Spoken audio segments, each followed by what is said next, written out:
Hello guys, December 5 6ஆம் தேதிக்கான current affairs தான் இந்த வீடியோவில் பார்க்க போகிறோம். ஸோ ஃபஸ்ட்டு பார்க்க போகிறது பார்த்தீங்க அப்படின்னா மகாராஷ்டிராவோட முதல்வர். ஸோ மகாராஷ்டிராவோட முதல்வராக யார் தேர்ந்தெடுக்கப்பட்டிருக்காங்கன்னு பார்த்தீங்கன்னா தேவேந்திர ஃபட்னாவிஸ் இவர் தான் தேர்ந்தெடுக்கப்பட்டிருக்காரு. ஸோ நமக்கு தெரியும் முதலமைச்சர் பற்றி சொல்கிற ஆர்டிக்கல் என்ன, ஆர்டிக்கல் 164 அப்படிங்கிறது முதலமைச்சரை பற்றி சொல்லும். ஸோ இவங்க மகாயுதி அப்படிங்கிற ஒரு கூட்டணி தான் வந்து வின் பண்ணியிருக்காங்க இல்லையா. ஸோ அவங்க பிஜேபியோட சப்போர்ட்டர். ஸோ அவங்க தான் வந்து வின் பண்ணியிருக்காங்க. ஓகேவா, தேவேந்திர ஃபட்னாவிஸ் மறக்காதீங்க.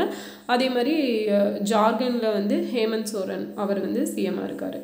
அடுத்தது தமிழ்நாடு மாநில திட்டக்குழுவின் துணைத் தலைவராக யார் தேர்ந்தெடுக்கப்பட்டிருக்காங்க அப்படின்னா உதயநிதி ஸ்டாலின் அவர்கள் தேர்ந்தெடுக்கப்பட்டிருக்காங்க. ஸோ மாநில திட்டக்குழு அப்படிங்கிறது தமிழ்நாட்டில் எப்போ தொடங்கியிருப்பாங்கன்னு பார்த்தீங்கன்னா 1971 மே 25 தொடங்கியிருப்பாங்க. ஸோ இதில் சில திருத்தங்களோட ரீசண்டாக எப்போ புதுப்பிச்சிருப்பாங்க அப்படின்னா 2021 புதுப்பிச்சிருப்பாங்க. ஸோ இது வந்து கேட்கலாம், ஏன்னா திட்டக்குழுவோட துணைத் தலைவராக இவரை நியமிச்சிருக்காங்க.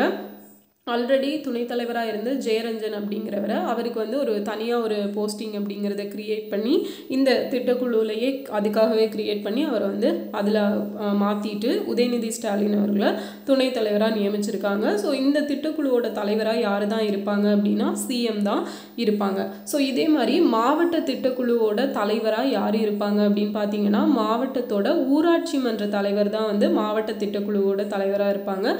ஸோ மாவட்டம் அப்படின்னோட நம்ம மாவட்ட ஆட்சித்தலைவர் அப்படின்னு போட்டால் அது தப்பாயிரும். ஸோ மாவட்ட ஊராட்சி மன்ற தலைவர் தான் இதோட மாவட்ட திட்டக்குழுவோட தலைவராக இருப்பாங்க.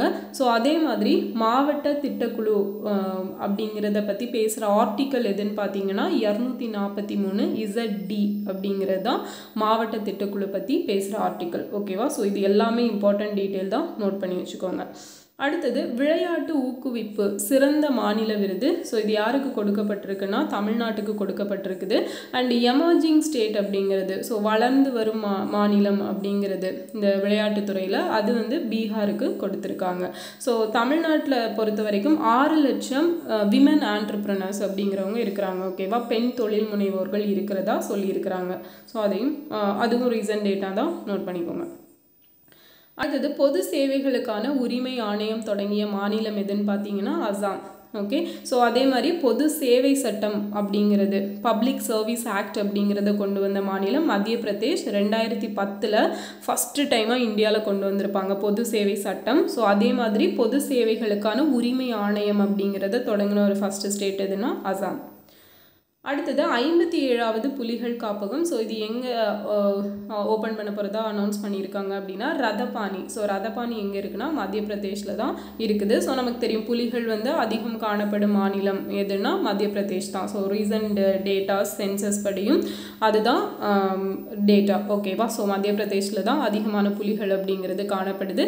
அதே போல் 56வது புலிகள் காப்பகம் அப்படிங்கிறத எங்கே அனௌன்ஸ் பண்ணியிருப்பாங்கன்னா குரு காசிதாஸ் அப்படிங்கிற பிளேஸ், இது வந்து சத்தீஸ்கரில் இருக்குது. அடுத்தது நமீபியாவோட முதல் பெண் அதிபராக யார் நியமிக்கப்பட்டிருக்காங்க அப்படின்னா நெடும்போ நாண்டி அப்படிங்கிறவங்க. ஓகேவா, NANDI அப்படிங்கிறது வரும். நெடும்போ நாண்டி அப்படிங்கிறவங்க நியமிக்கப்பட்டிருக்காங்க. ஸோ இவங்க தான் நமீபியாவோட முதல் பெண் அதிபர். அடுத்தது உலக வனவிலங்கு பாதுகாப்பு தினம் எப்போன்னா டிசம்பர் 4ஆம் தேதி. அதே மாதிரி சர்வதேச வங்கி தினம் அப்படிங்கிறதும் டிசம்பர் 4 தான். உலக மண் தினம் எப்போன்னா டிசம்பர் 5. ஸோ தீம் என்ன அப்படின்னு பார்த்தீங்கன்னா carrying for soils measure monitor manage. So மண்ணை பாதுகாப்பது, அதை அளப்பது, கவனிப்பது, நிர்வகிப்பது. ஓகேவா, ஸோ அதுதான் வந்து உலக மண் தினம், வேர்ல்ட் சாயில் டே அப்படிங்கிறதோட தீம் டிசம்பர் 5ஆம் தேதி. ஓகேவா, ஸோ டிசம்பர் 5ஆம் தேதிக்கான கரண்ட் அஃபேர்ஸ் மட்டும் ஃபஸ்ட்டு ஒரு ரீகேப் பார்த்துடலாம். மகாராஷ்டிராவோட முதல்வர் தேவேந்திர ஃபட்னாவிஸ், தமிழ்நாடு மாநில திட்டக்குழுவோட துணைத் தலைவராக நியமிக்கப்பட்டிருக்கிறவங்க உதயநிதி ஸ்டாலின். ஸோ அந்த மாநில திட்டக்குழுவோட தலைவர் யார், சிஎம்மாக இருப்பாங்க. மாநில திட்டக்குழு அப்படிங்கிறது தமிழ்நாட்டில் எப்போ தொடங்கியிருப்பாங்கன்னா 1971 மே 25. அதை ரீசெண்டாக எப்போ புதுப்பிச்சிருப்பாங்க 2021. விளையாட்டு ஊக்குவிப்புக்கான சிறந்த மாநில விருது தமிழ்நாட்டுக்கு கொடுத்துருப்பாங்க. ஸோ அந்த விளையாட்டுத்துறையில் மிக விரைவாக முன்னேறி வரும் மாநிலம் எது அப்படின்னா பீகாருக்கு அந்த விருது கொடுத்துருக்காங்க. எமர்ஜிங் ஸ்டேட்ஸ் அப்படிங்கிறது. பொது சேவைகளுக்கான உரிமை ஆணையத்தை தொடங்கிய முதல் மாநிலம் எதுன்னு பார்த்தீங்கன்னா அசாம். பொது சேவை சட்டம் அப்படிங்கிறத கொண்டு வந்த முதல் மாநிலம் மத்திய பிரதேஷ். 57வது புலிகள் காப்பகம் ரதபானி மத்திய பிரதேஷில் இருக்குது. நமீபியாவோட முதல் பெண் அதிபர் நெடும்போ நாண்டி. உலக வனவிலங்கு பாதுகாப்பு தினம் டிசம்பர் 4. சர்வதேச வங்கி தினமும் டிசம்பர் 4 தான். உலக மண் தினம் டிசம்பர் 5 அடுத்தது டிசம்பர் 6 கரண்ட் அஃபேர்ஸ், அதாவது இன்னைக்கான கரண்ட் அஃபேர்ஸ் பார்த்தோம் அப்படின்னா ஃபஸ்ட்டு ப்ரோபா 3. ஸோ ப்ரோபா 3 அப்படிங்கிற சேட்டலைட் வந்து நம்ம ஆல்ரெடி ஒன் டே பிஃபோர் பார்த்துருப்போம். இது யாரோடது? யூரோப் ஸ்பேஸ் ஏஜென்சி அவங்களோடது தான் வந்து ESP அப்படின்னு ESA அப்படின்னு சொல்லுவோம். யூரோப் ஸ்பேஸ் ஏஜென்சி அவங்களோடது தான் இந்த ப்ரோபா 3 அப்படிங்கிற சேட்டலைட். இது எதற்கானது அப்படின்னா சூரியனோட புறவெளியை பற்றி ஆய்வு செய்வதற்கான ஒரு செயற்கைக்கோள் தான் இந்த ப்ரோபா 3 அப்படிங்கிறது. ஸோ இது எந்த ராக்கெட் மூலமாக விண்ணில் ஏவி இருக்காங்க அப்படின்னா PSLV C-59 மூலமாக. ஆக்சுவலாக டிசம்பர் 4 ஏவி இருக்க வேண்டியது, பட் அதில் வந்து சில டெக்னிக்கல் ஃபால்ட்ஸ் வந்தனால ஒன் டே கழிச்சு வந்து அதை விண்ணில் ஏவி இருப்பாங்க. ஸோ நம்ம என்னதான் யூரோப் ஸ்பேஸ் ஏஜென்சியோட சேட்டலைட்டாக இருந்தாலும் அதை விண்ணில் செலுத்தினது யாருன்னா நம்ம இஸ்ரோ தான் செலுத்தியிருக்காங்க. ஸோ சக்ஸஸ்ஃபுல்லாக அது வந்து அங்கே போய் நின்றுச்சு அப்படிங்கிறதையும் சொல்லியிருக்காங்க. ஸோ இது என்ன மாதிரியான ஆய்வு பண்ண இருக்குது அப்படின்னு பார்த்தீங்க அப்படின்னா சூரியனோட புறவெளின்னு சொன்னேன் இல்லையா. ஸோ சூரியனில் வந்து அந்த சூரிய கிரகணம் அப்படிங்கிறத இது என்ன பண்ண போகுது அப்படின்னா செயற்கையாகவே அந்த சூரியனை மறைக்குமாமா. ஸோ ஒரு 50 முறை அந்த ப்ராசஸ் வந்து செய்ய இருக்கிறாங்க. ஸோ 50 முறை வந்து அது சூரியனை மறைக்கும். ஸோ அந்த டைமில் வந்து அந்த சூரியனில் எந்த மாதிரியான சேஞ்சஸ் நடக்குது அப்படிங்கிறத இன்னொரு சைடில் இருந்து அது வந்து ரிசர்ச் பண்ணும். ஓகேவா. ஸோ அதுதான் வந்து இந்த ப்ரோபா 3 அப்படிங்கிறதோட மோட்டிவ். ஓகே. ஸோ ப்ரோபா 1 அப்படிங்கிறது எப்போ விண்ணில் ஏவப்பட்டிருக்கும் அப்படின்னா 2001 விண்ணில் ஏவப்பட்டிருக்கும். அதுவுமே இஸ்ரோ தான் விண்ணில் ஏவி இருப்பாங்க. அடுத்தது டாக்டர் அம்பேத்கர் நினைவு நாள். ஸோ இன்னைக்கு டிசம்பர் 6 1956 அம்பேத்கர் அவர்கள் இறந்திருப்பாங்க. ஸோ அதை தான் வந்து என்ன தினமாக அனுசரிக்கிறாங்க அப்படின்னா மகா பரிநிர்வான் திவாஸ் அப்படின்னு சொல்லி அனுசரிக்கிறாங்க. ஓகேவா. மகா பரிநிர்வான் திவாஸ் அப்படின்னு சொல்லி. ஸோ அம்பேத்கரை பற்றி பார்க்கணும் அப்படின்னா அவர் பிறந்ததுன்னு எடுத்துட்டிங்கன்னா ஏப்ரல் 14, 1891 மகாவ் அப்படிங்கிற பிளேஸ் இல்லையா, அங்கே தான் பிறந்திருப்பாங்க.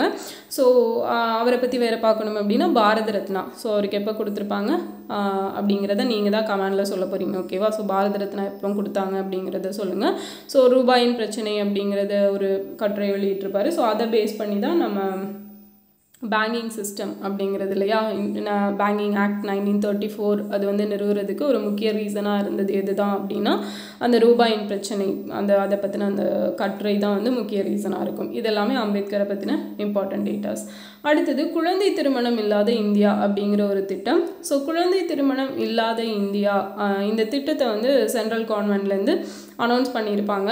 ஸோ இந்த திட்டத்தில் என்ன நோக்கம் அப்படின்னு பார்த்தீங்க அப்படின்னா 35 ஒரு டார்கெட் வந்து ஃபிக்ஸ் பண்ணியிருக்காங்க. இப்போ உடனே 35% அளவுக்கு அந்த குழந்தை திருமணத்தை குறைக்கணும் அப்படிங்கிறது தான் ஒரு சடன் டார்கெட். ஸோ இது இல்லாமல் 2029 5% குறைவாக அந்த குழந்தை திருமணம் 5%க்கும் கம்மியாக இருக்கிற மாதிரி குழந்தை திருமணத்தை கொண்டு வரணும் அப்படிங்கிறது இன்னொரு டார்கெட். ஸோ குழந்தை திருமண தடை சட்டம் அப்படிங்கிறது 2006 கொண்டு வரப்பட்டிருக்கும். ஓகேவா. Okay fine. நெக்ஸ்ட் வந்து ஸ்பேடெக்ஸ் ஆய்வு திட்டம். ஸோ இந்த ஸ்பேடெக்ஸ் ஆய்வு திட்டம் அப்படிங்கிறது நம்ம இஸ்ரோவோடது தான். ஸோ இவங்க என்ன பண்ணுறாங்க அப்படின்னா நம்ம ககன்யான் விண்வெளிக்கு மனிதர்களை அனுப்பும் திட்டம் இருக்கு இல்லையா. ஸோ ஆல்ரெடி அதோட தொடர்புடையது அந்த விண்வெளிக்கு மனிதர்களை அனுப்புறதுக்கு அவங்களுக்கு பயிற்சி கொடுக்கிற திட்டம் தான் ஆக்சிம் 4 அப்படிங்கிறது பார்த்துருப்போம். ஸோ அதே மாதிரிப்பட்டது தான் இது. இது என்னென்னா விண்வெளிக்கு மனிதர்களை அனுப்புகிறாங்கல்ல ககன்யான் மூலமாக. ஸோ அதை அனுப்புறதுக்கு முன்னாடி ஒரு டெஸ்டிங் இதாக ஒரு திட்டம் வந்து செயல்படுத்தணும், டெஸ்ட்டுக்காக அனுப்பணும் இல்லையா. ஸோ அதோட பேர் தான் ஸ்பேடெக்ஸ் அப்படிங்கிற ஆய்வு திட்டம். இது வந்து இரட்டை விண்கல ஆய்வு திட்டம் அப்படின்னு சொல்கிறாங்க.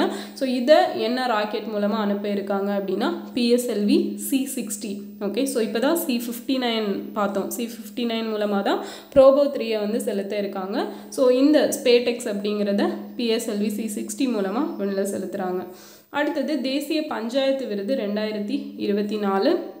ஸோ இது எந்த கிராமத்துக்கு கொடுத்துருக்காங்க அப்படின்னா உடி புத்ருக் அப்படிங்கிற ஒரு கிராமம். ஸோ இது வந்து மகாராஷ்டிராவில் இருக்குது. ஸோ மெயினாக இது எதற்காக கொடுக்கப்பட்டிருக்குன்னா வறுமை இல்லா வாழ்வாதார கிராமமாக இருக்கிறனால இதை தேசிய பஞ்சாயத்து விருது அப்படிங்கிறத இந்த கிராமத்துக்கு கொடுத்துருக்காங்க. ஸோ இந்த கொஷின் கண்டிப்பாக எக்ஸ்பெக்ட் பண்ணலாம். ஓகேவா. ஸோ இதுதான் வந்து இன்றைக்கான கரண்ட் அஃபேர்ஸ். ரீகேப் பார்க்கணும் அப்படின்னா ப்ரோபா 3. ஸோ ப்ரோபா 3 அப்படிங்கிறது PSLV C-59 ராக்கெட் மூலமாக இஸ்ரோ விண்ணில் செலுத்தி இருக்கிற சேட்டலைட். டாக்டர் அம்பேத்கர் நினைவு நாள் டிசம்பர் 6 1956 மகா பரிநிர்வாண் திவாஸ். குழந்தை திருமணம் இல்லாத இந்தியா திட்டம். ஸோ இதோட இலக்கு பார்த்தீங்கன்னா 35% அளவுக்கு குழந்தை திருமணத்தை உடனே குறைக்கிறதும் 2029க்குள்ள 5% குறைக்கிறதும் தான் நோக்கம். ஸ்பேடெக்ஸ் ஆய்வு திட்டம் அப்படிங்கிறது விண்வெளிக்கு மனிதர்களை அனுப்புவதற்கான ஒரு முன்னோட்ட முயற்சி தான். இது இரட்டை விண்வெளி ஆய்வு திட்டம். ஸோ தேசிய பஞ்சாயத்து விருது 2024க்கானது யாருக்கு கொடுக்கப்பட்டிருக்குன்னா உடி புத்ருக் அப்படிங்கிற ஒரு வில்லேஜ். ஸோ மகாராஷ்டிராவில் இருக்குது. வறுமை இல்லாத வாழ்வாதார கிராமமாக இது இருக்கிறனால இந்த பஞ்சாயத்து விருது அப்படிங்கிறத அந்த கிராமத்துக்கு கொடுத்துருக்காங்க. ஓகே, ஸோ இந்த வீடியோ உங்களுக்கு யூஸ்ஃபுல்லாக இருந்திருக்கும்னு நினைக்கிறேன். நெக்ஸ்ட் வீடியோவில் பார்க்கலாம். கேட்ட கொஸ்டினுக்கு மறக்காமல் ஆன்சர் பண்ணிடுங்க. தேங்க்யூ.